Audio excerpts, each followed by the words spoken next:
Welcome back to the Read With Me series, picking right back up with Genesis chapter 6. We'll get right to it. When human beings began to increase in number on the earth, and daughters were born of them, the sons of God saw that the daughters of humans were beautiful, and they married any of them they chose. Then the Lord said, "My spirit will not contend with humans forever, for they are immortal. Their days will be 120 years. The Nephilim were on the earth in those days, and also afterward. When the sons of God went to the daughters of humans and had children by them, they were the heroes of old, men of renown. The Lord saw how great the wickedness of the human race had become on the earth, and that every inclination of the thoughts of the human heart was only evil all the time. The Lord regretted that he had made human beings on the earth, and his heart was deeply troubled. So the Lord said, I will wipe from the face of the earth the human race I have created, and with them the animals, the birds, and the creatures that move along the ground, for I regret that I have made them.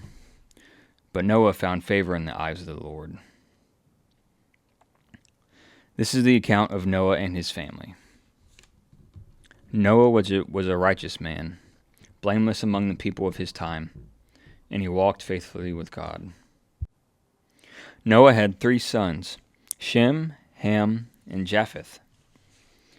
Now the earth was corrupt in God's sight and was full of violence. God saw how corrupt the earth had become, for all the people on the earth had corrupted their ways. So God said to Noah, I am going to put an end to all the people, for the earth is filled with violence because of them. I am surely going to destroy both them and the earth. So make yourself an ark of cypress wood. Make rooms in it, and coat it with pitch inside and out. This is how you are to build it. The ark is to be 300 cubits long, 50 cubits wide, and 30 cubits high. Make a roof for it, leaving below the roof an opening 1 cubit high all around. Put a door in the side of the ark and make lower, middle, and upper decks. I'm going to bring flood waters on the earth and to destroy all life under the heavens, every creature that has the breath of life in it. Everything on earth will perish, but I will establish my covenant with you, and you will enter the ark. You and your sons, and your wife, and your sons' wives with you. You are to bring into the ark 2 of all living creatures, male and female, to keep them alive with you. 2 of every kind of bird, of every kind of animal, and of every kind of creature that moves along the ground will come to you to be kept alive. You are to take every kind of food that is to be eaten and store it away as food for you and for them. Noah did everything just as God commanded him. Chapter 7. The Lord then said to Noah, Go into the ark, you and your whole family, because I have found you righteous in this generation. Take with you 7 pairs of every kind of clean animal, a male and its mate, and 1 pair of every kind of unclean animal, a male and its mate, and also 7 pairs of every kind of bird, male and female, to keep their various kinds alive throughout the earth. 7 days from now I will send rain on the earth for 40 days and 40 nights, and I will wipe from the face of the earth every living creature I have made. And Noah did all that the Lord commanded him. Noah was 600 years old when the floodwaters came on the earth, and Noah and his sons and his wife and his sons' wives entered the ark to escape the waters of the flood. Pairs of clean and unclean animals, of birds and of all creatures that move along the ground, male and female, came to Noah and entered the ark, as God had commanded Noah. And after 7 days the floodwaters came on the earth. In the 600th year of Noah's life, on the 17th day of the 2nd month, on that day all the springs of the great deep burst forth, and all the floodgates of the heavens were opened. and rain fell on the earth 40 days and 40 nights. On that very day Noah and his sons, Shem, Ham, and Japheth, together with his wife and the wives of his 3 sons, entered the ark. They had with them every wild animal according to its kind, all livestock according to their kinds, every creature that moves along the ground according to its kind, and every bird according to its kind, everything with wings. Pairs of all creatures that have the breath of life in them came to Noah and entered the ark. The animals going in were male and female of every living thing, as God had commanded Noah. Then the Lord shut him in. For 40 days the flood kept coming on the earth, and as the waters increased, they lifted the ark high above the earth. The waters rose and increased greatly on the earth, and the ark floated on the surface of the water.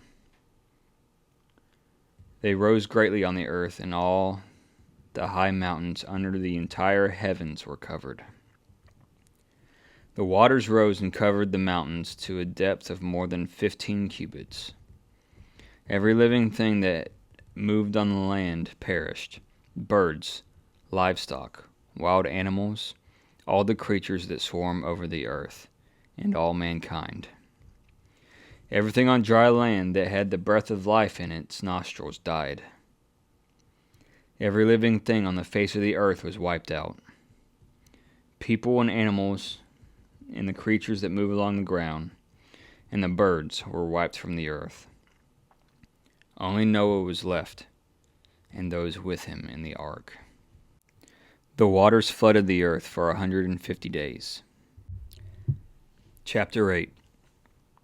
But God remembered Noah and all the wild animals, and the livestock that were with him in the ark. And he sent a wind over the earth, and the waters receded. Now the springs of the deep and the floodgates of the heavens had been closed, and the rain had stopped falling from the sky. The water receded steadily from the earth. At the end of the 150 days the water had gone down. And on the 17th day of the 7th month the ark came to rest on the mountains of Ararat. The waters continued to recede until the 10th month, and on the first day of the 10th month the tops of the mountains became visible. After 40 days Noah opened a window he had made in the ark, and sent out a raven, and it kept flying back and forth until the water had dried up from the earth. Then he sent out a dove to see if the water had receded from the surface of the ground.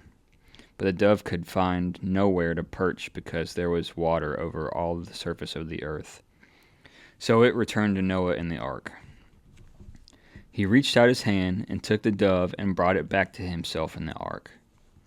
He waited 7 more days and again sent out the dove from the ark. When the dove returned to him in the evening, there in its beak was a freshly plucked olive leaf.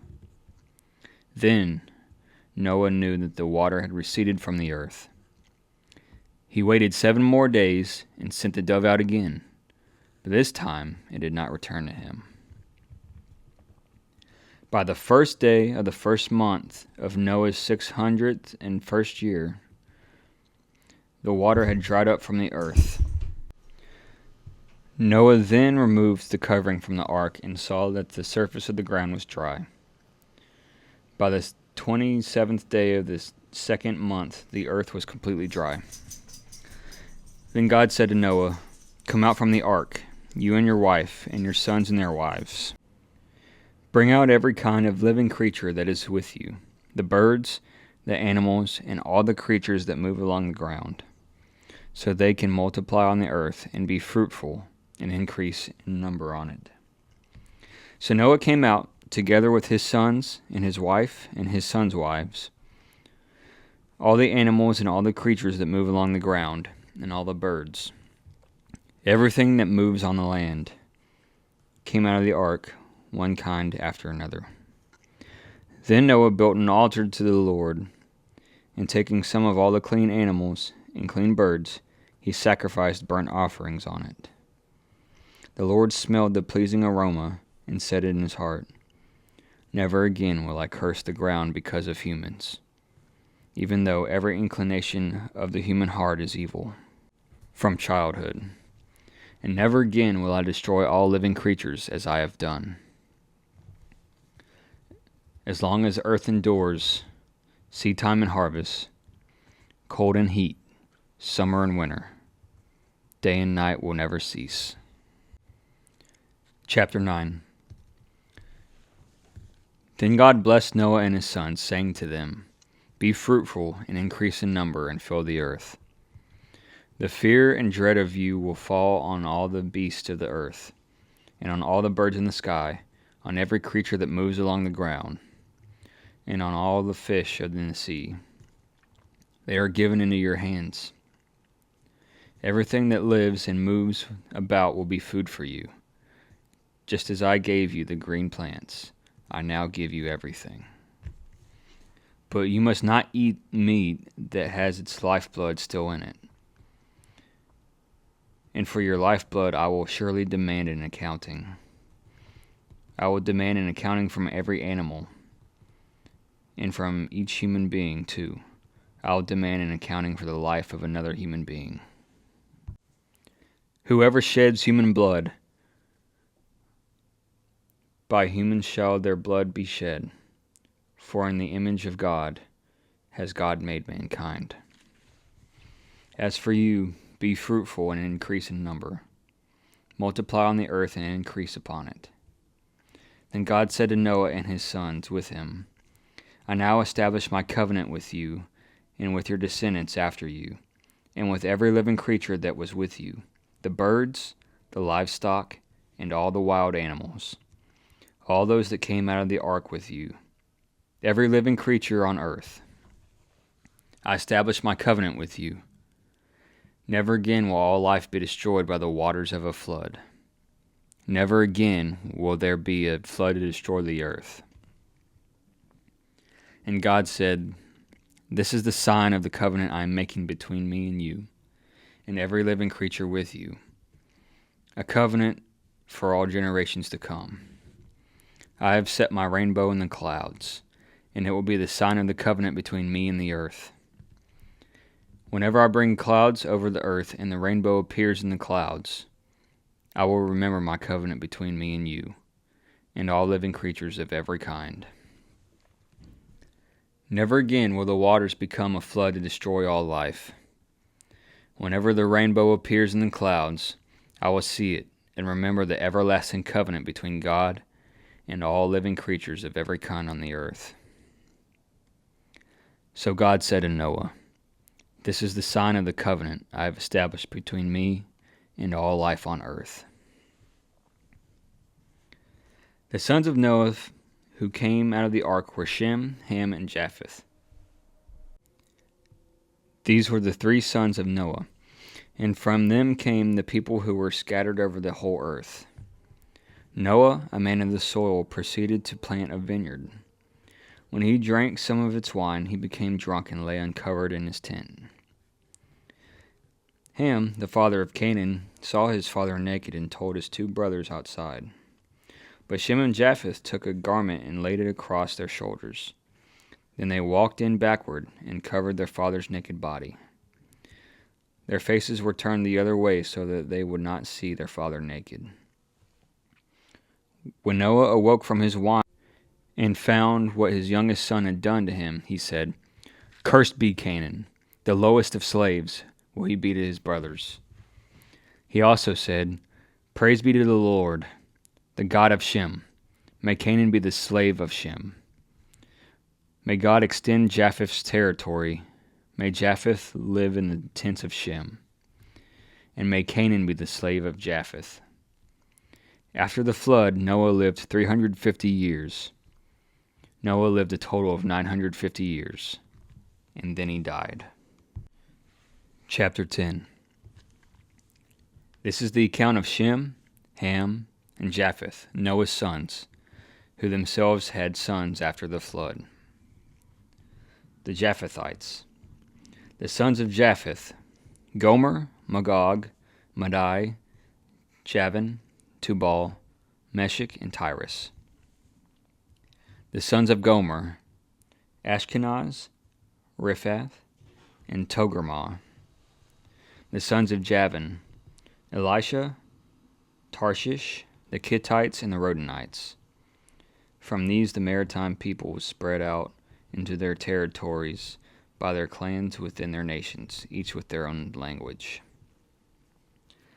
The Hamites, the sons of Ham. Cush, Egypt, Put, and Canaan. The sons of Cush. Seba, Havilah, Sabta, Rama, and Sabteca. The sons of Rama. Sheba and Dedan. Cush was the father of Nimrod, who became a mighty warrior on the earth. He was a mighty hunter before the Lord. That is why it is said, like a Nimrod, a mighty hunter before the Lord. The first centers of his kingdom were Babylon, Uruk, Akkad, and Calneh in Shinar. From that land he went to Assyria, where he built Nineveh, Rehoboth, Kala, and Resen, which is between Nineveh and Kala, which is the great city. Egypt was the father of the Ludites, Anamites, Lohabedites, Naphutites, Pathrusites, Kosuhites, from whom the Philistines came, and the Capharites. Canaan was the father of Sidon, his firstborn, and of the Hittites, Jebusites, Amorites, Girgashites, Hivites, Arkites, Sinites, Arvadites, Zemarites, and Hamathites. Later the Canaanite clans scattered, and the borders of Canaan reached from Sidon toward Gerar as far as Gaza, and then toward Sodom, Gomorrah, Admah, Zeboim, as far as Lasha. These are the sons of Ham and their clans and languages, and their territories and nations. The Semites. Sons were also born to Shem, whose older brother was Japheth. Shem was the ancestor of all the sons of Eber. The sons of Shem: Elam, Ashur, Arphaxad, Lud, and Aram. The sons of Aram: Uz, Hul, Gether, and Meshech. Arphaxad was the father of Shelah, and Shelah was the father of Eber. 2 sons were born to Eber. One was named Peleg, because in his time the earth was divided. His brother was named Joktan. Joktan was the father of Almodad, Sheleph, Hazarmatheth, Jerah, Hadarim, Uzal, Diklah, Obal, Abimel, Sheba, Ophir, Havilah, and Joab. All these were sons of Joktan. The region where they lived stretched from Mesha towards Sephar, in the eastern hill country. These are the sons of Shem by their clans and languages, and their territories and nations. These are the clans of Noah's sons, according to their lines of descent within their nations. From these nations spread out over the earth after the flood. All right, that concludes chapter 10 of Genesis. That's where we're going to stop in this episode. Next time, we will pick right back up at Genesis chapter 11. If you made it to this part in the video, thank you for watching and listening. I appreciate you. Have a good one.